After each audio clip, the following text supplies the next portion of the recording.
Olá, boa tarde. Muito boa tarde, pessoal. É um prazer estar com vocês aqui novamente. Estamos chegando no último dia do Tech Summit Mobility. Uma pena, porque foi muito legal, né, Vanessa? O primeiro e o segundo dia foram muito bacanas. Quer fazer uma introdução rapidinha, uma retrospectiva do que aconteceu no primeiro e segundo dia, bem rapidinho, a gente falar do terceiro dia já? A gente pode nos apresentar, né, para quem não assistiu os 2 primeiros dias. De novo, eu sempre esqueço. Eu tô achando que o pessoal já conhece a gente, Vanessa. Vamos Então, lá. meu nome é Vanessa, eu trabalho aqui no Itaú, em Nova York, sou a CTO de tecnologias emergentes e o meu trabalho é buscar novas tecnologias, startup, fintech, e conectar com as áreas de negócio, como icarros e área de veículos, e as áreas de tecnologia do Itaú. Bonzo? Bom, eu sou Ricardo Bonzo, né? O pessoal me chama de Bonzo. Eu sou o CEO do Icarros, um dos maiores portais de automóveis e de veículos do Brasil. E aqui a gente, nós aqui, Icarros mais Itaú, a gente criou esse evento, o Itaú Tech Summit Mobility, onde a ideia é trazer o que está acontecendo, né, em termos de evolução de tecnologia, tanto que a gente já falou de 5G, a gente falou de mobilidade, né, de mobilidade urbana, a gente falou de carro autônomo, falamos de eletrificação, certo, Vanessa? Falamos ontem também com relação a InsurTech e Telematics, né, que são como é que o uso dos dados, né, dos veículos pode ajudar na jornada do cliente. E hoje a gente tem o The Future is Now, né? O que vai rolar hoje, Vanessa? Não, teremos aí Face falando com a gente sobre o que nos espera no futuro relacionado à tecnologia, o uso, a mobilidade, como que está tudo interconectado. A gente falou no primeiro dia sobre cidades inteligentes, né? Então essa parte de smart city, como as pessoas estão cada vez mais conectadas, como a tecnologia conecta com infraestrutura, com os carros, com as pessoas, como que a gente está usando hoje já pedágios inteligentes, radares, semáforos, abastecimento, estacionamento, iluminação, tudo isso, como é que isso se interconecta, né, inclusive usando o carro como meio de pagamento. Então, acho que isso foram alguns pontos que nós abordamos aí nesses últimos dias, né.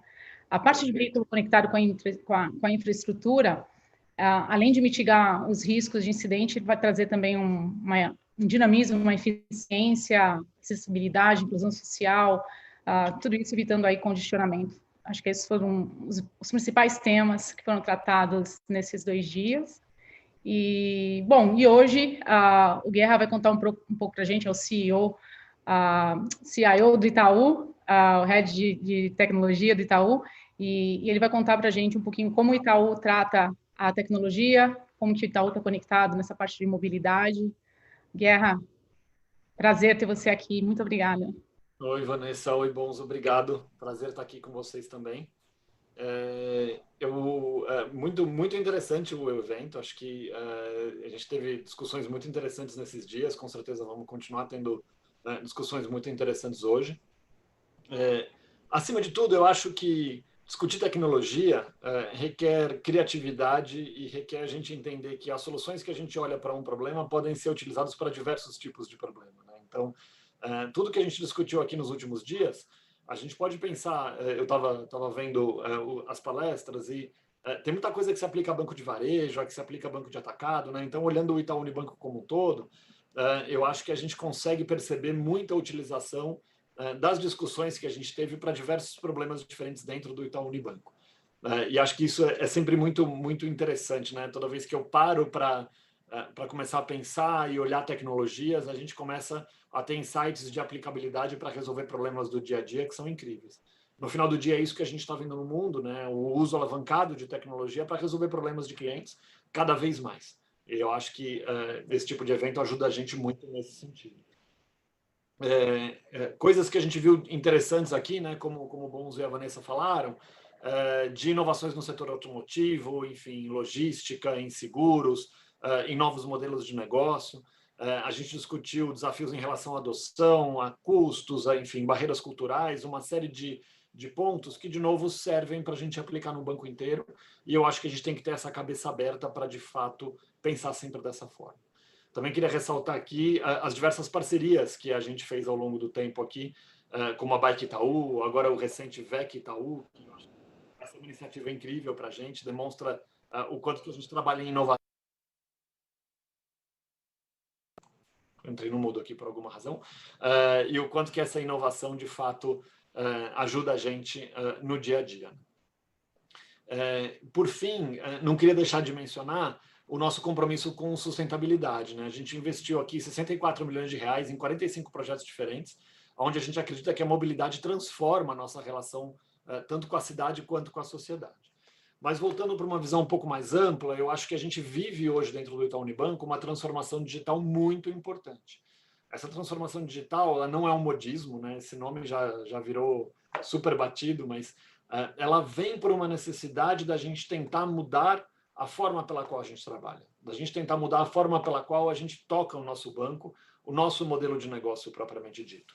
A mudança que a gente está vendo no mundo é uma mudança em direção ao cliente, uma mudança em direção a se utilizar tecnologias para alavancar experiências mais incríveis, para alavancar serviços e produtos que precisam ser criados com mais intensidade, com mais velocidade, para que a gente de fato possa entregar experiências que se diferenciem, experiências que estejam à frente da concorrência e até, por que não, do nosso tempo, para a gente ser essa empresa inovadora que agrega cada vez mais valor para o cliente. Nesse sentido, a gente tem feito uma série de transformações dentro do Itaú Unibanco. Eu diria que talvez a principal delas tenha a ver com o modelo de trabalho. A gente vem mudando a forma pela qual a gente gere o nosso negócio, nossa metodologia interna, através da criação de métodos mais ágeis, né, veículos, para a gente continuar aqui dentro do assunto da nossa conversa, fez uma mudança extremamente importante que foi concluída em agosto, onde a gente já trabalha através de equipes multidisciplinares envolvendo tecnologia, operações, marketing, produtos, CRM, UX, etc., todos focados no mesmo objetivo, todos focados no cliente. Isso gera para a gente muito mais velocidade, muito mais centralidade no cliente, uma conversa muito mais fácil de resolução de problemas utilizando tecnologia para alavancar essa construção de produtos e serviços, como eu falei. Outro pilar importantíssimo é a evolução tecnológica do banco como um todo e também dentro da área de veículos, dentro aí das diversas áreas que a gente vem discutindo ao longo dos últimos dias. E isso passa invariavelmente por uma modernização do legado, por uma migração para a cloud. A gente fez um anúncio super importante aqui de uma parceria com a AWS na segunda-feira, onde ao longo dos próximos 10 anos a gente vai de fato reconstruir boa parte das nossas aplicações. A gente já faz isso há anos, né? Para quem acha que isso é uma iniciativa nova, não é. A gente já vem reescrevendo parte do banco, isso não é uma iniciativa paralela ao que a gente faz. O conceito que a gente tem dentro do Itaú é de fato, reescrever as nossas aplicações constantemente, na medida em que a gente gera novos produtos, na medida em que a gente gera valor para o banco. Porque tudo que a gente conhece de tecnologia hoje é que ela vai se transformar, ela vai de fato evoluir, né? Então, ter essa capacidade de modernizar enquanto você gera valor, enquanto você cria produtos e serviços, é um capability fundamental para o banco. E é assim que a gente espera evoluir nossa plataforma e migrar para a cloud e continuar evoluindo. Se amanhã não é cloud, se amanhã a nossa arquitetura não é microserviços, é outra, é para lá que a gente vai.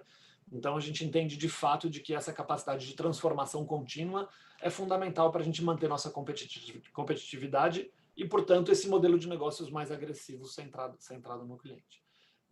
Não poderia deixar de falar de algo extremamente importante, que é o perfil das pessoas que trabalham com a gente.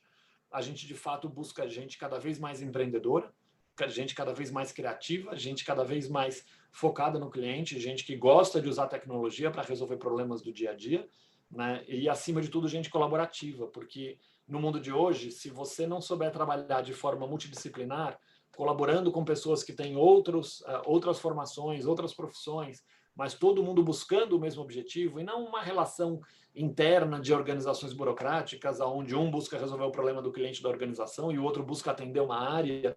Isso é, digamos, slow by design, né? A gente quer, de fato, um modelo onde as pessoas colaborem, coloquem a instituição em primeiro lugar, coloquem o cliente em primeiro lugar.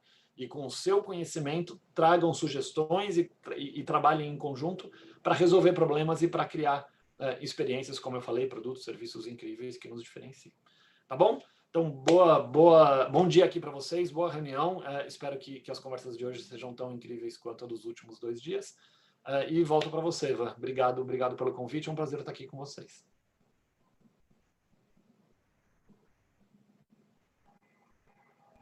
Guerra, Eu agradeço, a Vanessa vai agradecer já, mas é sempre muito legal escutar você falar. Você é uma pessoa super querida, te conheço faz bastante tempo. Obrigado pela sua participação aqui na abertura do terceiro dia do Tech Summit.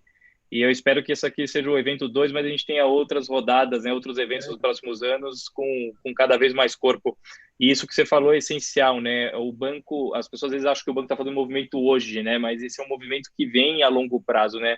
Não é fácil você mudar uma empresa do tamanho do Itaú, né? O nível de serviços e todos. E fizeram um marco importante agora, que é o anúncio da parceria da AWS, que foi essa semana. Muito legal. Van?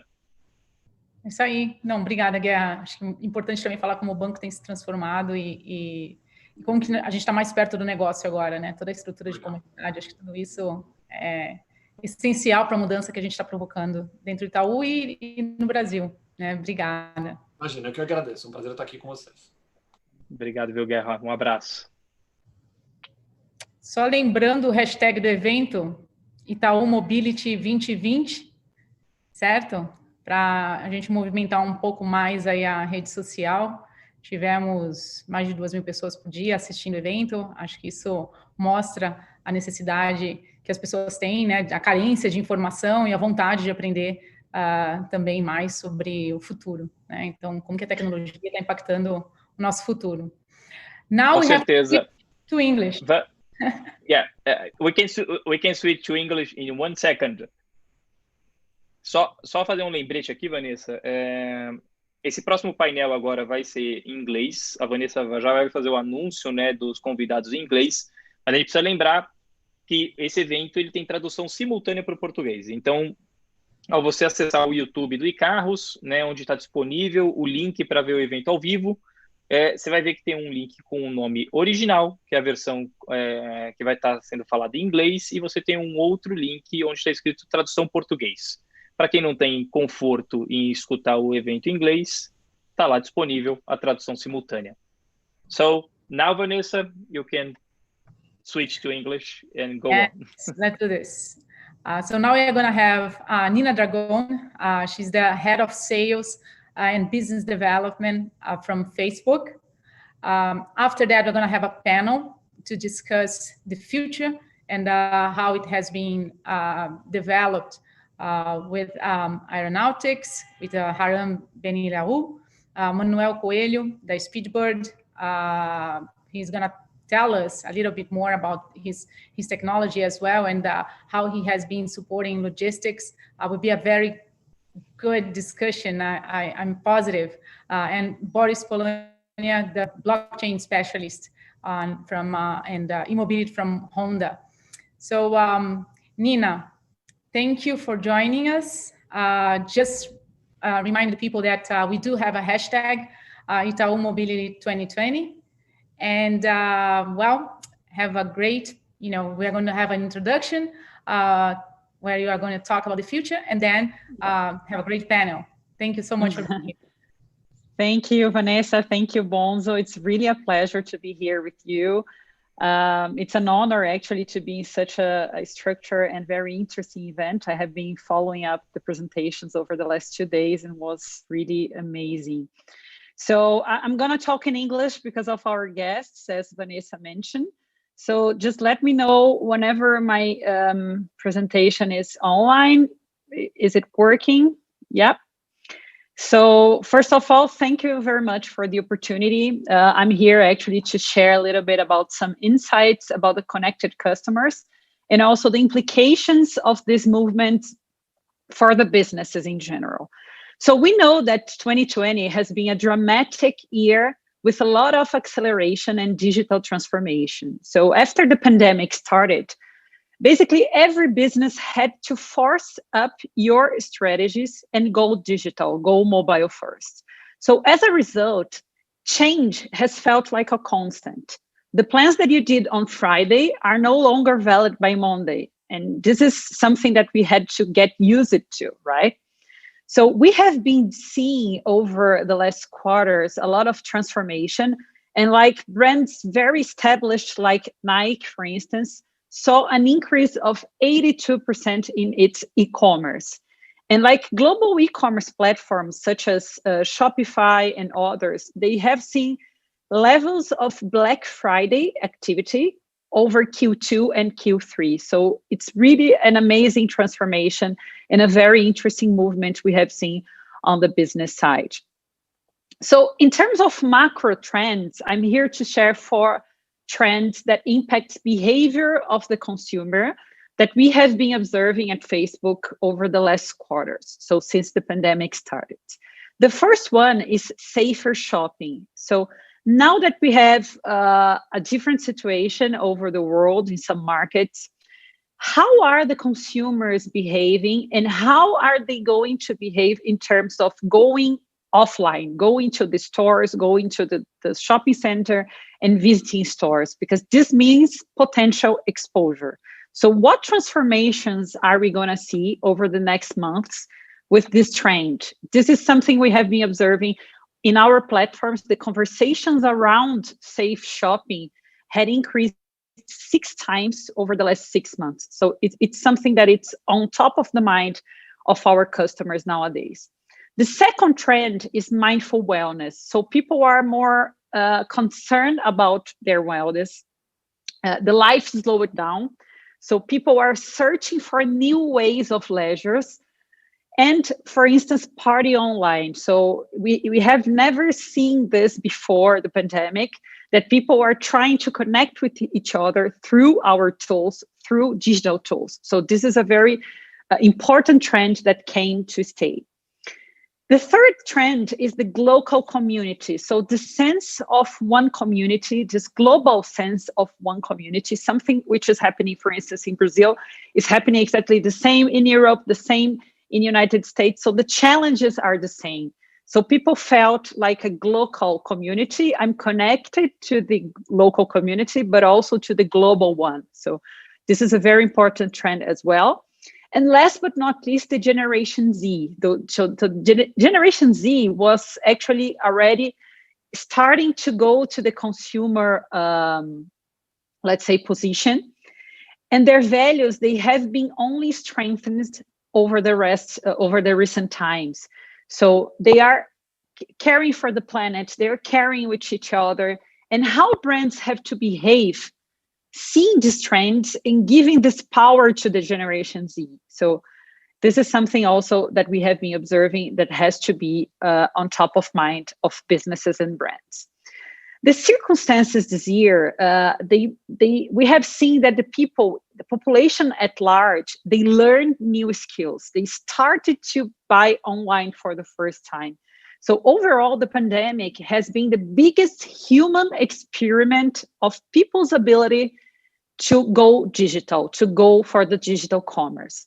And this happened with all generations. It touched all aspects of life, from essentials like online shopping, going to the supermarket online, coming to leisure, coming to contact with relatives, with friends, and practical activities like working from home, as we all see, as we all do actually, and remote working coming to stay in longer times and longer periods than what we have imagined before.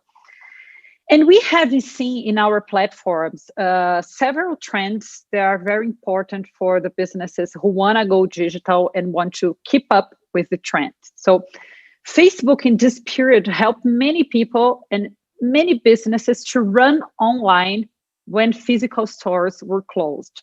So solutions like Facebook Shops, Instagram Shopping, they allowed businesses, small businesses, to have access to commerce platforms that only usually large companies have access. And by democratizing this digital commerce, we allowed 200 million businesses to use our free tools and 10 million advertisers with their customers to get in touch with their customers and with their clients in general. So this have been observed as well on the private messaging side. We have been observing a dramatic increase on messages exchanging. So we have over 100 billion messages per day since the pandemic started. And this is a trend that came to stay. But not all the industries experienced this crisis in the same level, right? So when I compare the auto industry to many other industries in Facebook that we work with, no one has been hit as hard. So the hit in the automotive industry was really hard and really important. Manufacturers stopped, the dealers were closed. So we saw some of the brands trying to go online, trying to launch some e-commerce platforms, but this was actually not the backbone of the automotive industry, was not their main channel. The customer was not used to go online for such important good to be purchased, like a car or a motorcycle and so on. So in this whole scenario, what we have been seeing is from Q1 2020 to Q3 2020, we saw an important increase on the number of people globally that would like to purchase a car online. So before the pandemic, this number was 38%. And now we have seen that 61% of the people, they want to buy a car online. So they state they want to buy a car online. And when we go into details, they want to not only make the transaction itself, so really purchase the car, but also discover the car online. They want to have access to tools that allow them to go to the journey, the complete journey of purchasing a car completely online.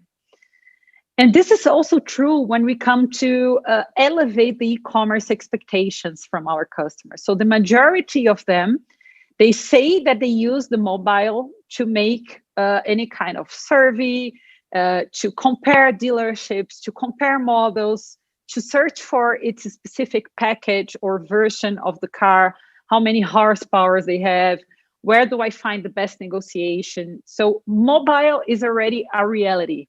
Before, I think even before the pandemic, the behavior was, okay, I'm doing a very, let's say, high level research. I go to the dealership, I search for information, then I come back and do part of my purchase process online. But now what they state to our researchers and what we have been seeing in every country, so not only in Asia, not only in Europe, but really in every country, is that people want personalization. They want to receive from their auto brands communications personalized, offers personalized to them. And they want to make everything through their phones. This is already a reality. So people, it's not that they want to completely make the purchase online.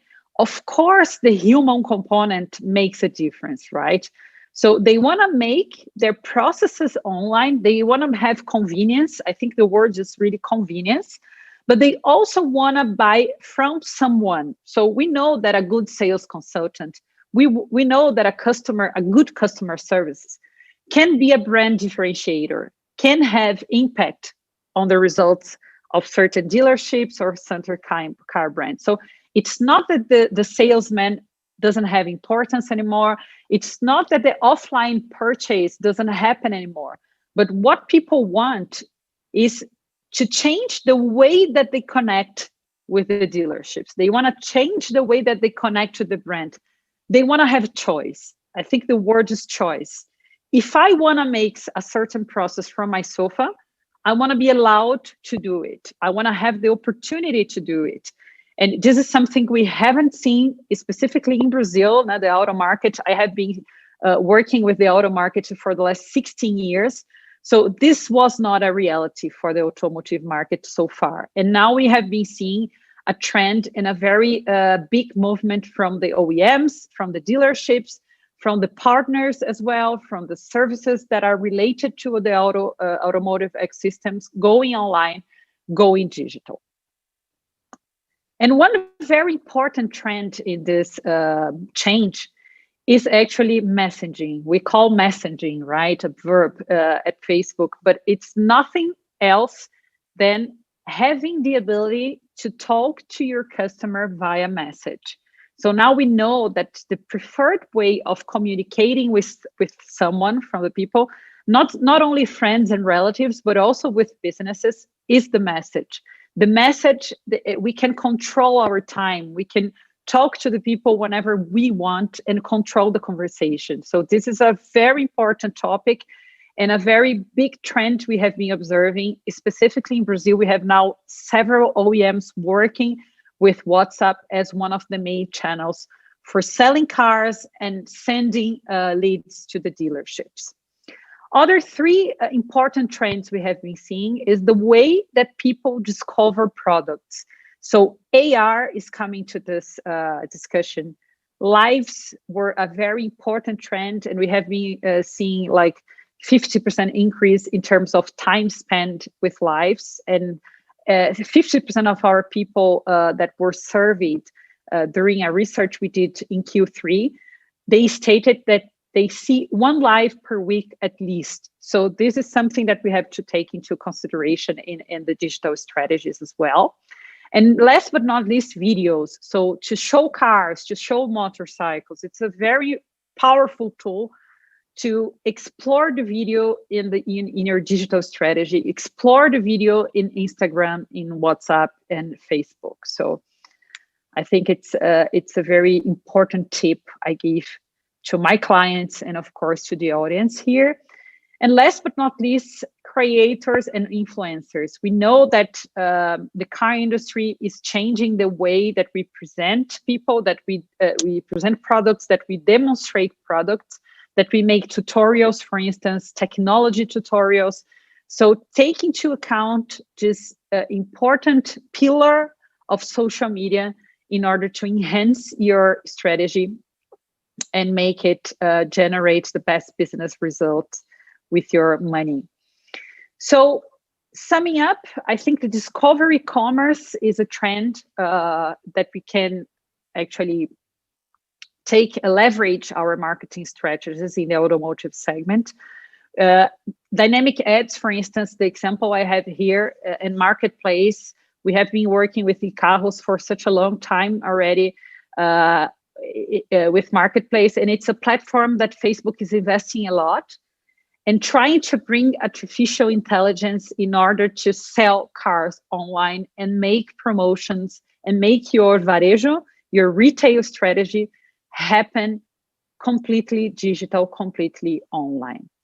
So these are basically my tips for your digital strategy. I want to just share these insights with you because I think we are all now discovering, as Guerra said, we are now all discovering which are the best strategies and how do we embrace digitalization in our customer touch points, in our marketing strategies, and in our lives. So thank you very much for the time. And with that, I move to our panel. So I would like to welcome my colleagues here, Manuel Coelho, Boris Polania, and Haran Ben Eliho. So welcome, Manuel, Haran, and Boris. And it's a pleasure to be here with you today to discuss a little bit about the future technologies that are reality now. So Manuel, if you would like to introduce yourself and your company. Thank you, Nina. Thank you very much. My name is Manuel Coelho. I am the CEO and co-founder of Speedbird Aero, a drone delivery company. And we have a little video that shows who we are and what we do. Yeah, I mean, I know you're covering more than, 212,000 restaurants as a result of this. Yes. To your point about safety, is that why you're pioneering drones, or is it more about time saving? Just talk us through the permission that you've got in São Paulo to at least start testing using drones. Sure. We really believe this service is just starting. We believe food delivery is going to grow 100 times from now.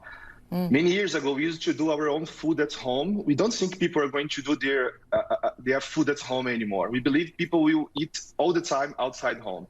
So we have to invest a lot in artificial intelligence so people we can understand when people want to eat, how to deliver it easier and faster. And drones it's a necessary solution to be more efficient on that. We just got the permission to operate in some test areas in São Paulo. And I'm sure this is going to be very important for us in the future. And you use the drone to take it from restaurant to a final delivery person that then gets it to the door. So it's just cutting out a piece of the journey. That's correct. Exactly. An interesting thing about our market is that everyone gets hungry at the same time. So we have 2 million people that at 7 p.m. they say, I want to eat now. So we have to use AI to really solve it, and we have to use drones to really reduce the production time and the production cost. So we can save the cost, the delivery time by around 50 minutes with drone. Today, we are doing that with a delivery partner. So the drone takes from a dark kitchen to a condominium, and then some person gets it there and delivered to your home for safety reasons. Yeah, it makes perfect sense. And the idea that everyone wants to eat all at once is a potent one. That's amazing. Thank you, Manuel, for your intro. So, Haran, can you then go second, please? Yeah, sure. So, bom dia, everyone. My name is Haran Ben Eliyahu. I'm from Israel. I run business development and marketing for Urban Aeronautics. Urban Aero is Israel's leading aerospace company. We're revolutionizing the future of urban air mobility. We're designing and developing a car-sized aircraft that will provide safe and rapid transport via seamless city integration.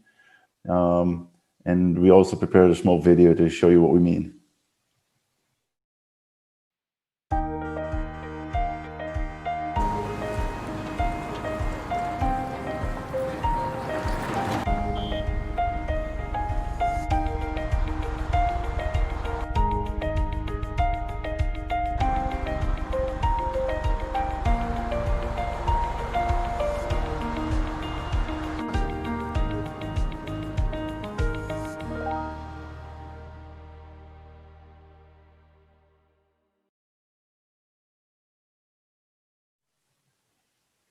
Thanks, Hara. I think we're going to explore during our conversations such amazing videos you and Manuel showed. I think we have a lot of topics to be discussed here. And I want to invite Boris. Boris, please, can you introduce yourself and tell a little bit about your project at Honda? Sure. My name is Boris Polania. I'm currently located in Cupertino, California. I'm currently working with the Honda Business Environmental Office, working in electrification of vehicles. This is a recent position. Right until a few months ago, I was working in the innovation lab with Honda when we were working extensively on blockchain integration into multiple use cases, and we pioneer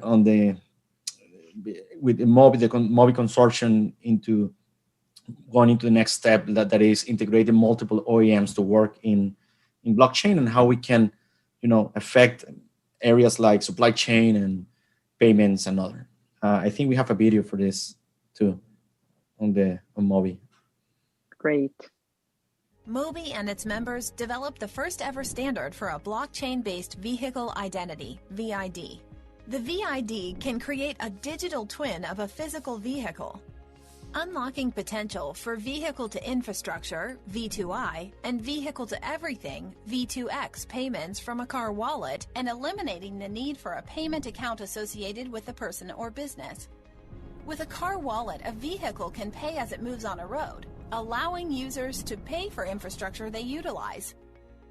In addition to road use, cities are also able to charge for congestion and carbon emissions. To offset these costs, users can sell services and data. Users can sell extra seats in their vehicles. Users can charge others to use their vehicles when not in use. Vehicles can also report flaws in infrastructure, accidents, and more in real time. Using the VID car wallets and tokens, users can also receive credit for using green or clean fuel, choosing public transit, or taking an alternative route. These charges and credits can be used to manage road network demand within the city, giving city managers, transit agencies, and infrastructure operators new tools to solve the biggest and least tractable urban mobility problems. The vehicle wallet could also act as a digital tracker and communicator for the vehicle. Having vehicle identities on a network allows vehicles to communicate speed, location, direction of travel, braking, and even intention. Coordinated mobility, taking advantage of trusted identities, Swarm intelligence and distributed positioning will permit vehicles to operate more safely and much faster in a given area. Mobi's VID, together with vehicle wallets and tokens, will permit infrastructure owners to charge users fees to pay for repair, maintenance, and new construction. This will revolutionize infrastructure finance, unlocking trillions of dollars of stranded capital, improving resource allocation, and more fairly distributing the financial burdens among citizens. Boris, that it is incredible. I mean, as I said, I have been working with auto industry for the last 16 years. And lately, we see that these efforts with mobility and the future of mobility requires the OEMs to join efforts and resources, right? So I think it's really amazing what you're doing. And we are going to explore in the next question, see a little bit more about the project. So I would like to start actually with the why, with the purpose. What does motivate your company? Manuel, I think you told us a little bit via the video what is the motivation, but I want to really hear from you first. What is your motivation? Oh, thank you, Nina. I think the video that Fabricio Blois, the CEO of iFood, actually mentioned quite well what causes when 2 million people get hungry and order food, right? In already congested cities that we have with limited infrastructure. So safety is paramount. You see a significant increase on delivery accidents with motorcycles, especially in the city of São Paulo, where one motorcycle delivery person dies every single day. 2.5 million handicapped people in the last 10 years in Brazil. So it's a small country of people that are not producing anymore. So there's a significant cost. So what our motivation is to help. We are not the end solution. There's no silver bullet. We are one of the solutions to integrate, as Fabricio very well mentioned, with the current modalities of delivery, right? In terms of doing the capillarization of cities, taking advantage. Just think about in the city of São Paulo, if you could use the rivers, Tietê, Marginal Pinheiros, in connect, dribble traffic, do not allow the motorcycles to cross the cities to deliver, and we can actually optimize routes with artificial intelligence and identify where the drones are warranted. So I think that's our first motivation, is safety, and then obviously saving lives with delivering the essential goods where roads infrastructure are not good enough, or there's a need for time delivery of medications, etc. So that's our motivation. Now that's very interesting, because whenever we think about this project and drones, we think, okay, this is about safety, this is about efficiency, but safety is one of the major pillars. So it's really incredible what you have been doing and your purpose. And the beauty of talking about mobility is that we can come from drones to aviation, right, Haran? So I would like to hear from you, what is the purpose of Hubriaro? So Hubriaro was established in 2003 when our founder, Dr. Yoeli, he actually built the first air vehicles for cities. He built it in his house in Tel Aviv. And when he was ready to fly it, he had to break a wall to take it out to the apartment, and actually took it out to a field and flew it. I also come from a background of aviation. I'm a helicopter pilot by trade. We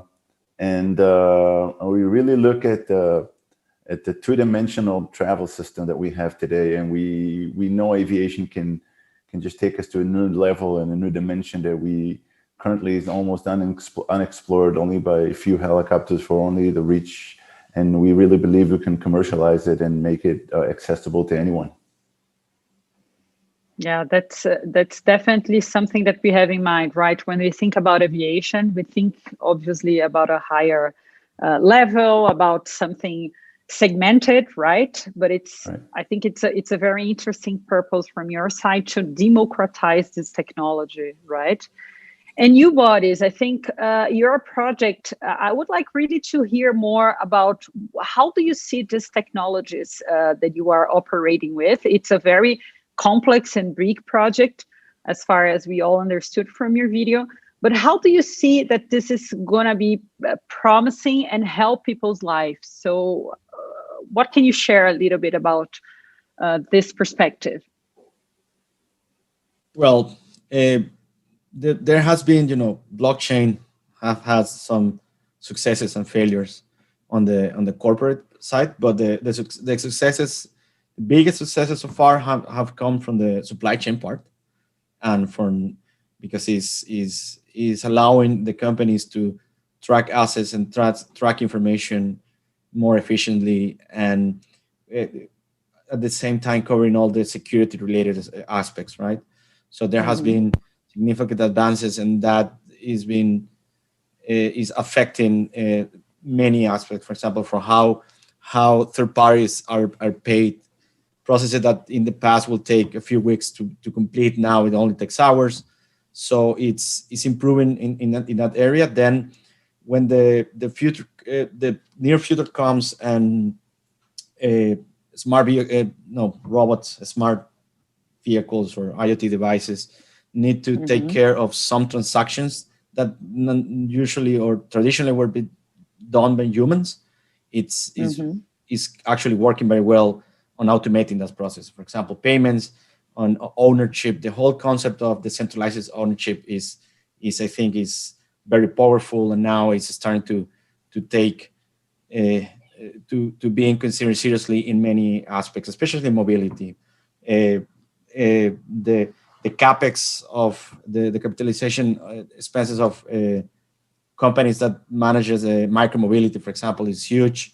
So they are trying to decentralize the ownership of those big amount of assets. So it's now cities and jurisdictions are trying to leverage blockchain to see how they can allow multiple parties to participate in ownership and in the proceeds of managing those operations. So this is been one of the biggest, the more ambitious task in mobility for blockchain. And at the end, I think payments will be significantly improved. Micropayments, automated payments, and for vehicles and other IoT devices, I think there will be significantly improved a blockchain. So it will be a long way, because blockchain as a technology itself needs to keep evolving. But now the firsts are starting to come out, and there are very good use cases that are out. For example, the case of Microsoft with Xbox, that reduces the time it took to pay to their developers from weeks to hours, and there are also similar processes successes. So I think is as you said, it's a very wide area where blockchain can actually affect, and is starting to happen. I think in there is this relationship between autonomous vehicles and electric vehicles. I think that it will impact many aspects too.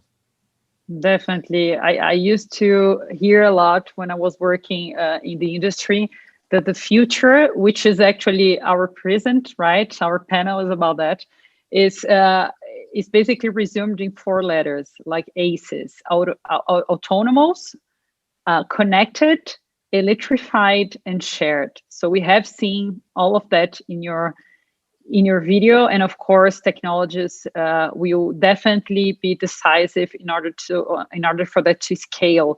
So it's actually what I want to ask Haran and Manuel. So technology, there's a lot of ground when you talk about prototype and then mainstream implementation.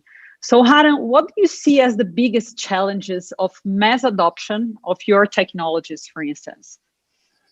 And so for us, aviation is a big industry. It takes a lot of time to certify, to develop. There's a whole lot of companies in our business, about 250, who are developing air mobility, different types of aviation platforms.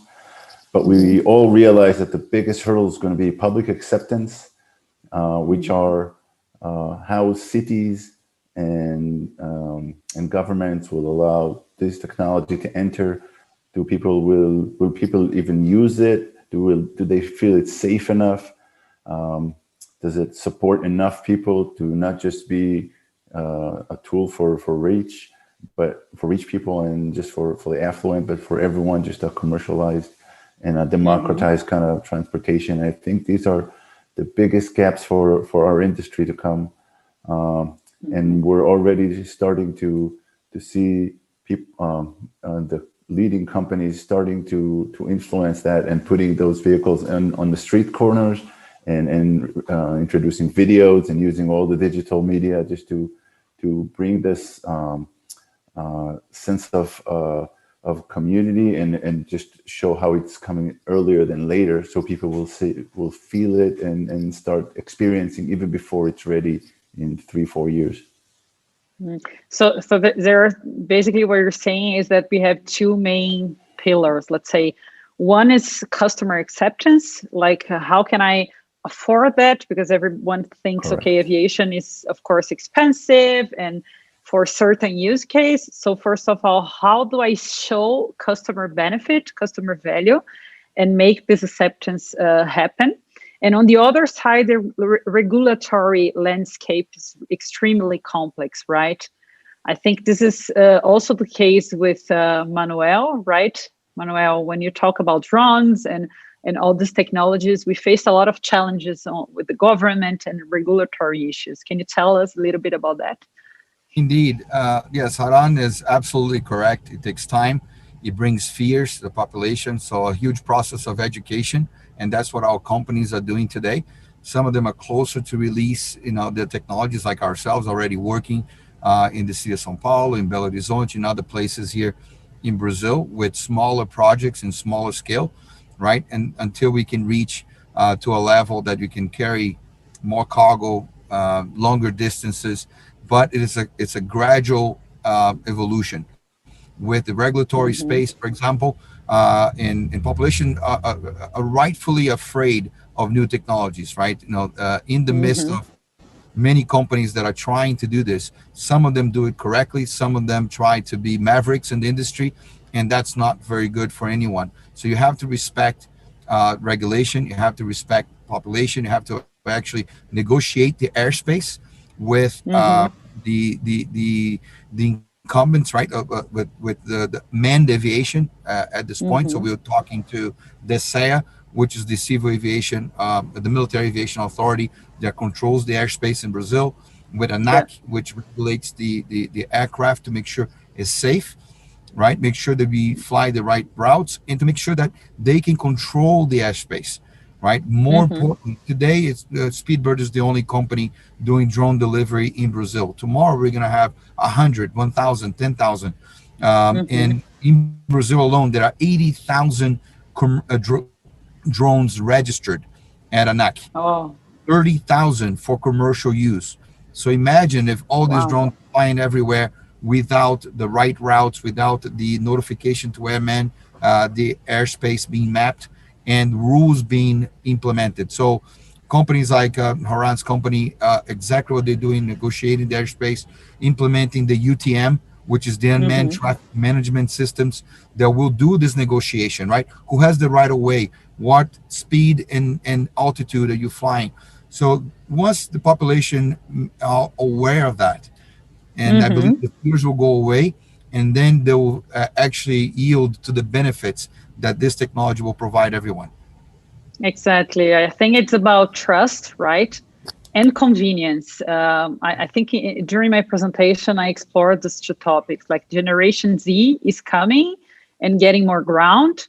So how do we accomplish their expectations? And one of the points is related to this topic as well, is sustainability, right? So mass adoption, regulatory issues, we have to solve that in order to scale these two technologies that are going to bring more convenience.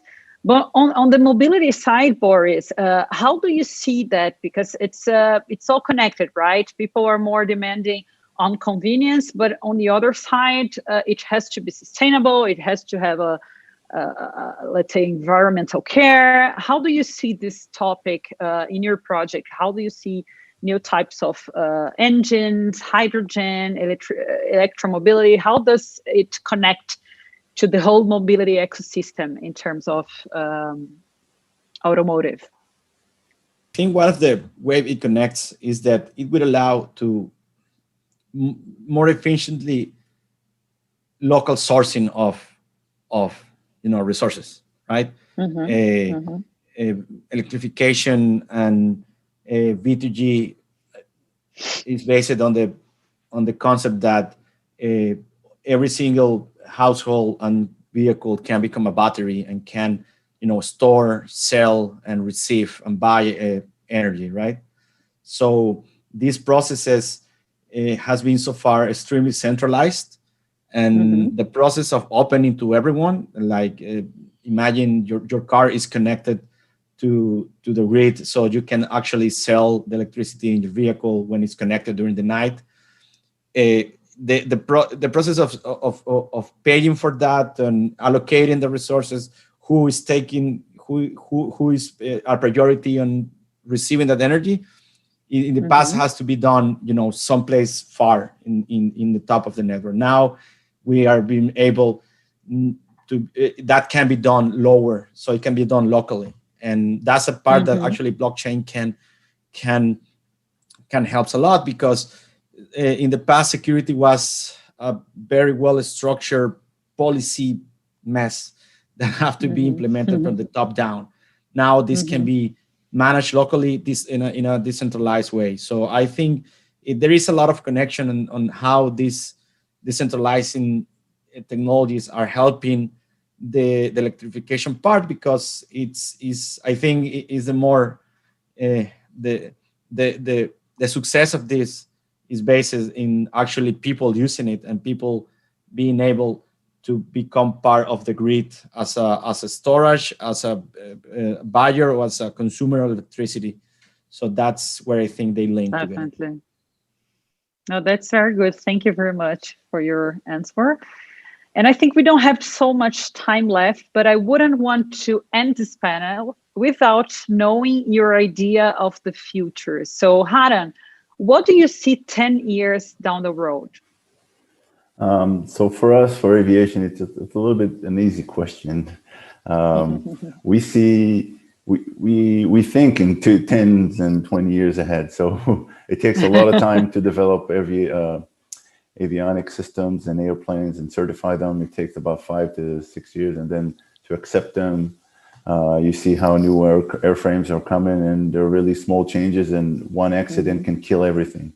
So we're really, really careful about that. We see in 10 years about the first. We initially think that first lines of operation will be for air taxis will be between airports and major cities hubs or centers. We'll see those happening and starting to pick up in about 5-6 years, and then in 10 years it will be every big city will have at least one or more of those lines between the main airports, and maybe connecting between the big cities, just an alternative to taxis, and just to start having what we call the boring stage, where aviation transportation is just another way of taking a ride from point A to point B, and it's not exciting anymore. So we hope we'll get to that level. It's so usual, so natural that it's boring, right? So This is what you see from 10 years, from now to 10 years. Yeah, take the risk. That's very interesting. Yeah. I hope you are right. So let's work for that, right? Convenience and mobility are two really challenges in the industries, all over the industries right now. So very interesting. Thank you very much. Manuel, can you share a little bit about your vision? Sure, just like I mentioned, you wanted a boring vision, right? Second nature. It's like asking Santos Dumont, 20 years, 30 years later, where he would, see this technology. He would not be able to even fathom, that this would be such a revolutionary change, right? And in others that came, I think aviation is multiple, from the Wright brothers to Santos Dumont and many others around the world that contribute to this technology. Actually, drones were invented in Israel, right? As many great technologies come from there. We know very well. We have also Embraer here, huge industry and history in aviation. I believe it'll be very second nature, right? I believe that as Airbus also has the report that came out that we'll have about 17,000 drones in 10 years flying over the skies of Paris. We believe that this will be true. It's very possible for making deliveries, making transport of people. I think a lot of companies are investing on it. The technology is there. It's coming now rapidly, with 5G, 6G, other technologies that are coming around that everything will be interconnected, right? The blockchain, as Boris presenting, will help as well. What should I take today, right? Very well, that's a question of optimizing. That's exactly what iFood is doing today. And the video shows very well, I think they shared a few days ago, they can optimize based on the routes and the time of the delivery if drones are warranted. It's not every single time, it's not every single route that will warrant the use of this technology. So anyways, I believe exactly what I think all of us here converge in the same vision, that we want this to be boring, right? Excitement is just now. 10 years from now, we want this to be just like taking a subway or jumping on an airplane today. And you mentioned during our conversation before the spanner, right, Manuel, a social side as well, right? So these technologies, they not only help convenience, help customers help efficiency, right? Help our lives to be better and easier, but also there is a social side that you can also use these technologies with, right? That's absolutely correct. Just for example, in the Amazon, think about the road infrastructure. Think about the rivers and forests and difficult regions. And this is all over the world. According to the World Health Organization, 50% of the vaccines and laboratory samples arrive outside of the regular temperature and humidity because of the road infrastructure. So that being said, and plus many places around the world do not have a space for a formal airport. This is where VTOLs and the flying cars, etc., can actually become very useful, right? And just today we have projects here that are to connect, Salvador. I'm from Bahia, Salvador, to Itaparica, which is today it takes about 3 hours in the ferry boat, waiting for your turn to go across the bay, Ilhabela, and you can transpose this to every other place in the world. That's why today we have amazing cases in Africa of drone delivery already, saving lives, transporting blood, different important items that would have been almost near to impossible to arrive at those locations on a timely manner. Exactly. So this is really amazing. And I would like to close with Boris. Boris, if you have your final words about how do you see the future with all this exciting technologies we are working with? Well, I see a future where a big amount of assets will be able to be managed locally, and either physical or electronic or energy assets will be managed locally.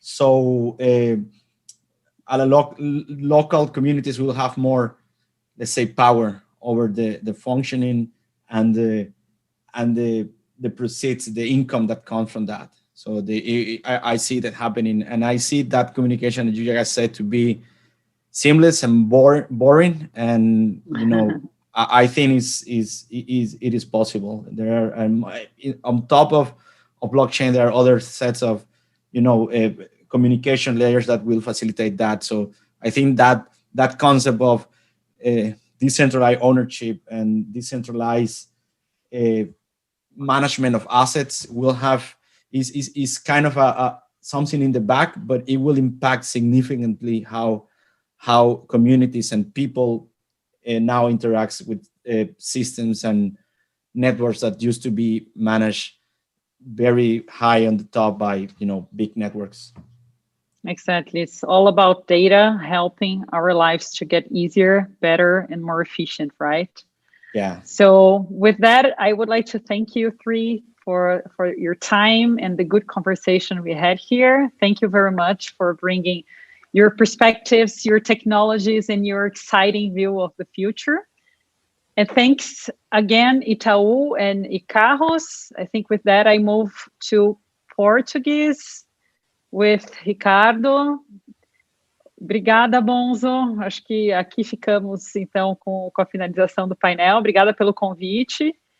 E muitas coisas animadoras aí pela frente. Acho que essas conversas são sempre muito interessantes e a gente, enfim, né, vai vivendo as nossas realidades paralelas e quando a gente tem a chance de entrar em contato com tantas realidades diferentes e tecnologias que já estão disponíveis aí, trazendo mais conveniência, trazendo mais eficiência, é super interessante. Muito obrigada pela oportunidade aqui de moderar esse painel. Nina, foi prazer ter você aqui. I just like to say thanks to you, Haran, Manuel, and Boris to be part of our initiative. And it was really interesting to hear about the history, how you started your own business, and imagine the future, because I really like to fly. When I was young, when I was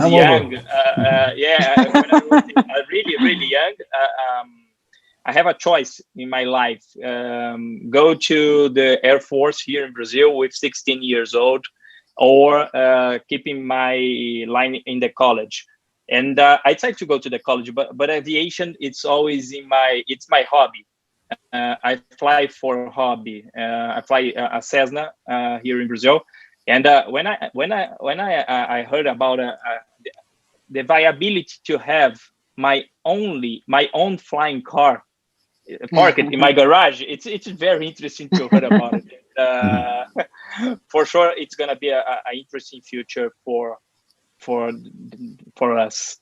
And so, thank you very much. Thank you very much to be part of our initiative again. And Nina, thank you very much to conduct the panel. It was really interesting. Thank you, Bonzo. Thank you very much. Thank you all. Thank you very much. Very much. Obrigado. Obrigada. Bye.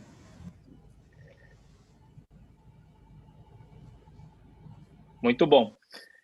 Bom, eu vou voltar para o português, tá? Aqui agora. Esse foi hoje a gente tem um painel único, né? Que nem a gente já tinha anunciado ontem, né? A gente não tem o segundo painel. Hoje é o último dia do evento, o terceiro dia do evento.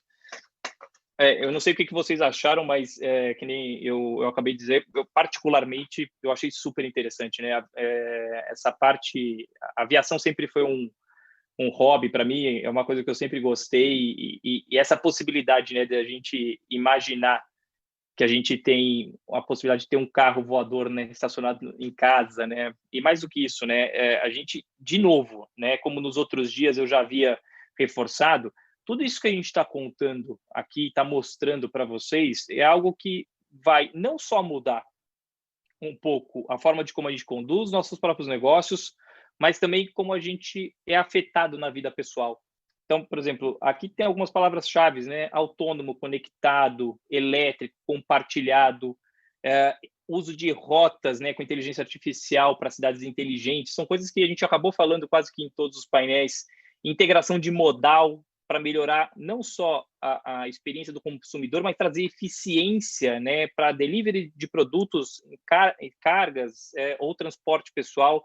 Tudo isso para melhorar a mobilidade, né? Seja ela mobilidade de pessoas ou mobilidade de itens, né? De bens que vão sair de um determinado produtor, de um varejista, para chegar até a casa do consumidor.